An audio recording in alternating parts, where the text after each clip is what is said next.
오늘 우리에게 주신 하나님의 말씀은 민수기 11장 1절로 9절 말씀입니다.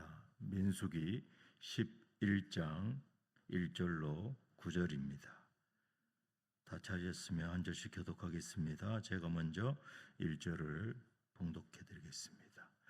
여호와께서 들으시기에 백성이 악한 말로 원망하며 여호와께서 들으시고 진노하사 여호와의 불을 그들 중에 붙여서 진영 끝을 사르게 하시매 백성이 모세에게 부르짖음으로 모세가 여호와께 기도하니 불이 꺼졌더라. 그곳 이름을 디베라라 불렀으니 이는 여호와의 불이 그들 중에 붙은 까닭이었더라. 그들 중에 섞여 사는 다른 인종들이 탐욕을 품으며 이스라엘 자손도 다시 울며 이르되 누가 우리에게 고기를 주어 먹게 하랴. 우리가 애굽에 있을 때에 값없이 생선과 오이와 참외와 부추와 파와 마늘들을 먹은 것이 생각나거늘 이제는 우리의 기력이 다하여 이 만나 외에는 보이는 것이 아무것도 없도다 하니 만나는 가시와 같고 모양은 진주와 같은 것이라.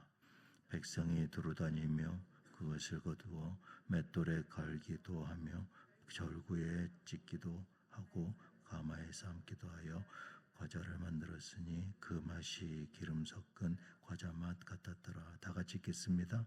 밤에 이슬이 진영에 내릴 때에 만나도 함께 내렸더라. 아멘. 저는 오늘 본문 말씀을 가지고 날마다 새로운 은혜를 구합시다 라는 제목으로 은혜를 나누기를 원합니다. 광야에서 하나님의 백성은 하늘의 양식, 즉 만나를 매일같이 경험했습니다. 매일매일이 기적이었고 말 그대로 생명의 근원이었습니다. 그런데도 그들의 마음은 점점 식어갔습니다. 감사는 잊히고 불평이 터져 나옵니다. 본문 1절 상반절에 보면 백성이 악한 말로 원망하매라고 시작합니다. 누구를 원망합니까? 하나님을 원망합니다. 그 원망은 하나님 앞에 들렸고 하나님은 그것을 가볍게 여기지 않으신 것이죠.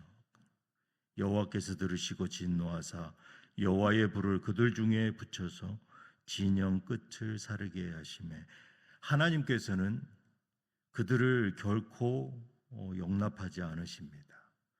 그들에게 불을 내립니다. 진영 한쪽 끝을 태우기 시작하였습니다. 2절에서 3절 보니까 백성이 모세에게 부르짖음으로 모세가 여호와께 기도하니 불이 꺼졌더라. 그곳 이름을 디베라라 불렀으니 이는 여호와의 불이 그들 중에 붙은 까닭이었더라. 이스라엘 백성이 원망의 말을 하기 시작합니다. 하나님께서는 그것을 들으셨습니다. 그리고 하나님께서 진노하셨습니다. 단순한 투정이 아니라 그들의 말 속에는 하나님의 인도하심 그 자체를 부정하는 것이죠. 하나님의 인도하심을 향한 그 근본적인 것에 불신을 품었다라는 것입니다. 그래서 다베라 이 여호와의 불을 그 이스라엘 백성들의 삶에 그대로 내리신 것입니다. 하나님께서는 즉각적으로 반응하시는 분이십니다.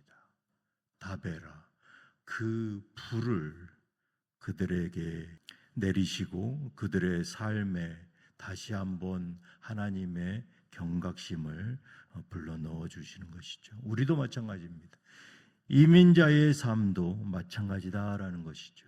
이 광야 같은 세상에서 하나님의 은혜를 구하고 살아가다가도 삶이 풍족하여지고 그 다음부터는 하나님의 은혜를 또 망각해버리죠. 둔감해지는 것입니다. 원래 그랬던 것처럼 삶이 쉽게 지루해지고 또 때로는 다른 것들을 더 원하게 됩니다. 불평은 흔히 환경 때문이라고 생각하기 쉽습니다. 하지만 사실 그 뿌리는 우리들의 마음 속에 있는 것이죠. 하나님이 지금 이끄시는 그 삶보다 과거의 노예 생활을 더 낫다고 여기는 마음, 여러분들은 이해가 되십니까? 하나님의 공급보다 눈에 보이는 이 세상의 만족이 더 좋아 보이는 것, 그것이 바로 우리들의 마음인 것입니다. 그 마음이 입으로 나오면 하나님의 그 거룩함이 그것을 심판하신다라는 것입니다.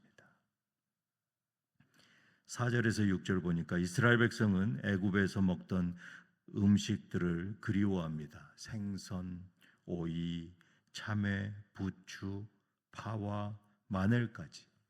이 모든 것이 그들에게는 이전의 풍요가 사라진 것으로 여겨지는 상징적인 음식들입니다. 하지만 그들이 그 음식을 먹던 곳이 어디입니까?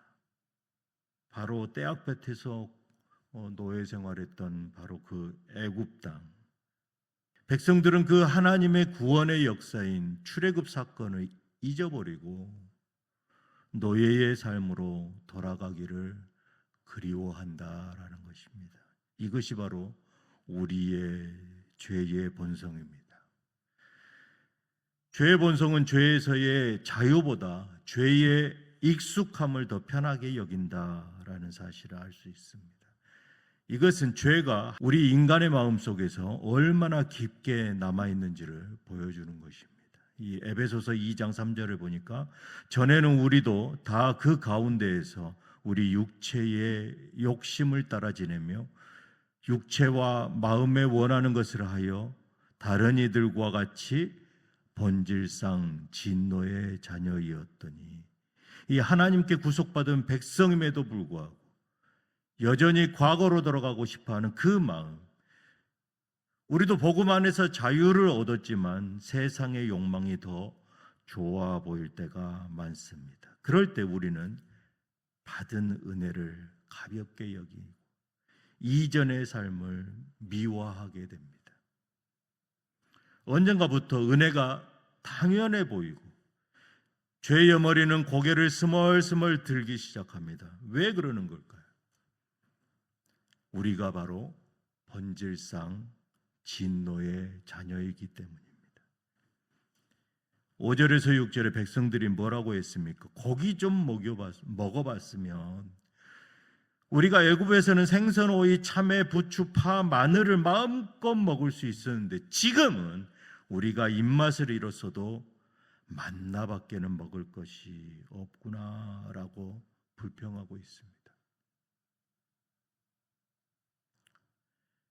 7절에서 9절 보니까 만나에 대해서 자세히 설명합니다. 가시 같고 진주처럼 보이며 백성은 이것을 갈고 찌어 음식을 만들어 먹었다라고 기록합니다. 이 가시는 히브리어로 가드라는 이름의 식물의 씨앗이라고 말합니다. 이 식물의 씨앗은 작고 둥글며 연한 갈색 또는 흰색을 띠며 향이 있고 요리에 쓰이는 재료라고 합니다.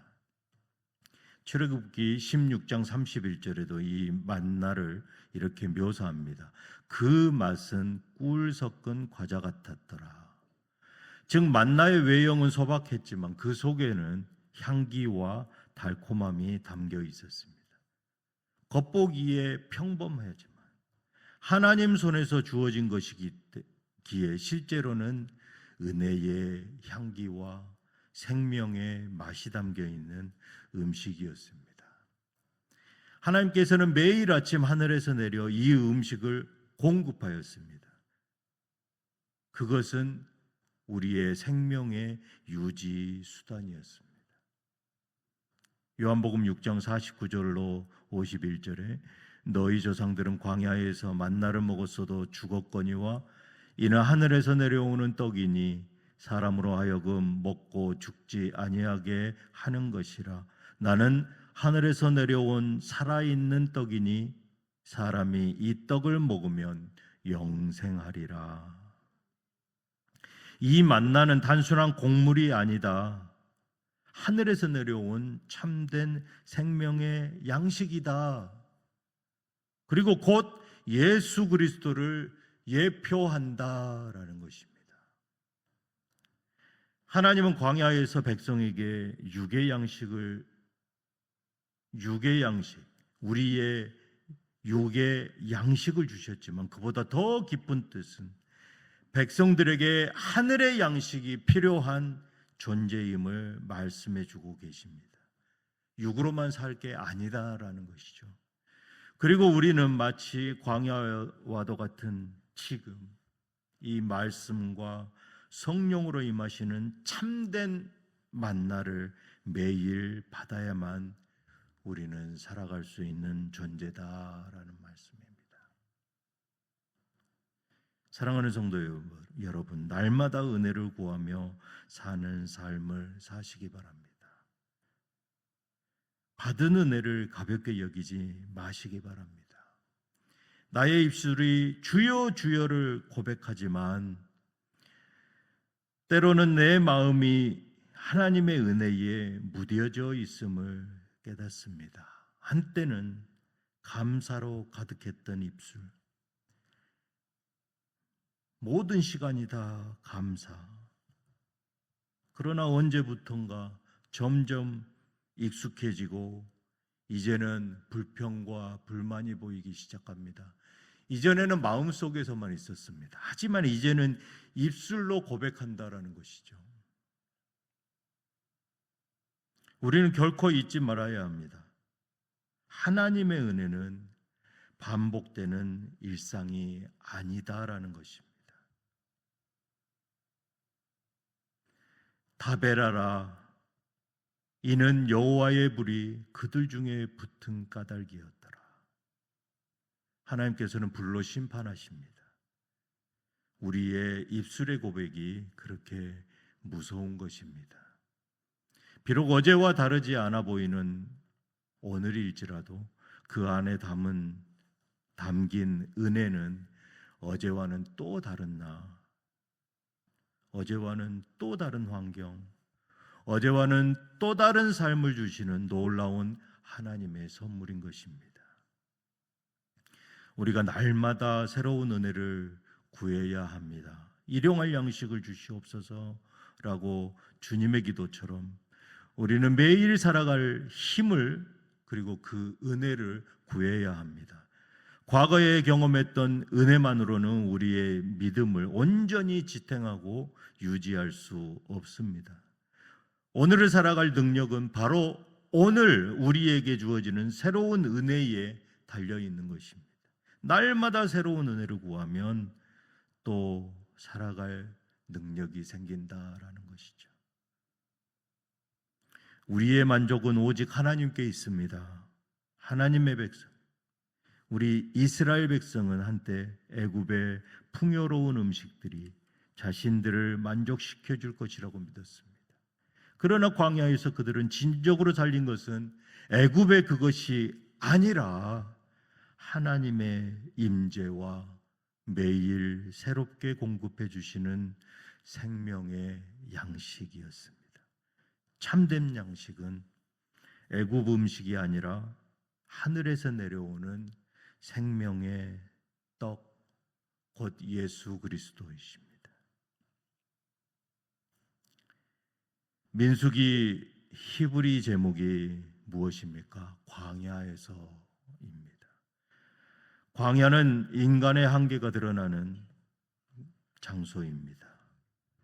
항상 갈급하고 굶주리고 목마른, 하지만 동시에 하나님의 은혜가 가장 선명하게 드러나는 곳, 그곳이 바로 광야입니다. 우리의 삶도 마찬가지죠.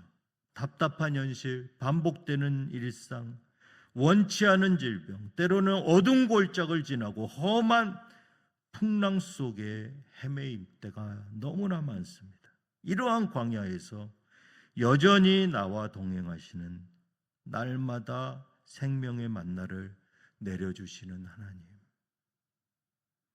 영원한 생명을 주시는 그리스도의 은혜를 의지하고 날마다 새로운 은혜를 구해야 합니다. 우리의 삶은 하나님 것입니다.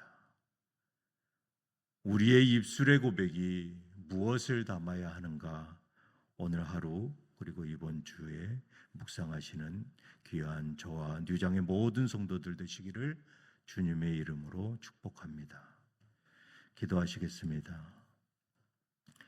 주님, 우리는 어제의 은혜만으로는 살아갈 수 없는 존재임을 고백합니다.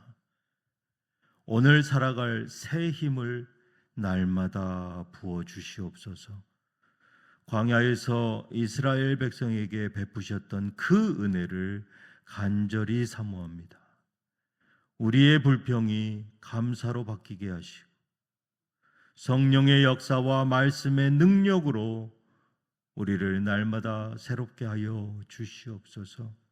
우리 주 예수 그리스도의 이름으로 기도드리옵나이다. 아멘.